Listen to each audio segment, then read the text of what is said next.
জুলাই গণঅভ্যুত্থানে অংশ নেওয়া নারীরা বিভিন্ন সময়ে আমাকে তাদের সংগ্রাম ও আশাকাঙ্ক্ষার কথা জানিয়েছে।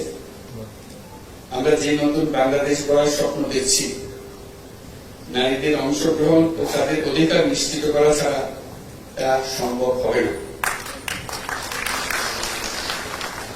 এই অধিকার প্রতিষ্ঠার জন্য নারীদের সাথে পুরুষদেরও সহযোদ্ধা হিসেবে দাঁড়াতে হবে। সমাজে নারীদের ন্যায্য স্থান প্রতিষ্ঠার জন্য পুরুষদেরকে উৎসাহী প্রতিযোগীরা এগিয়ে আসার জন্য আহ্বান জানাচ্ছি।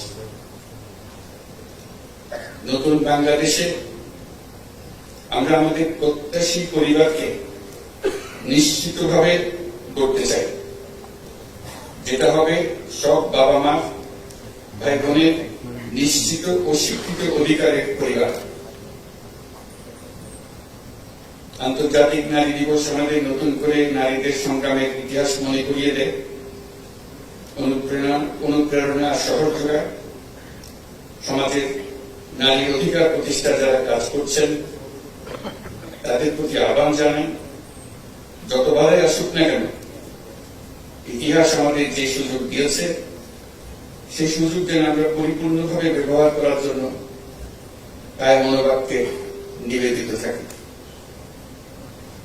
আমরা নতুন বাংলাদেশ গড়বই, এই আমাদের প্রতিজ্ঞা।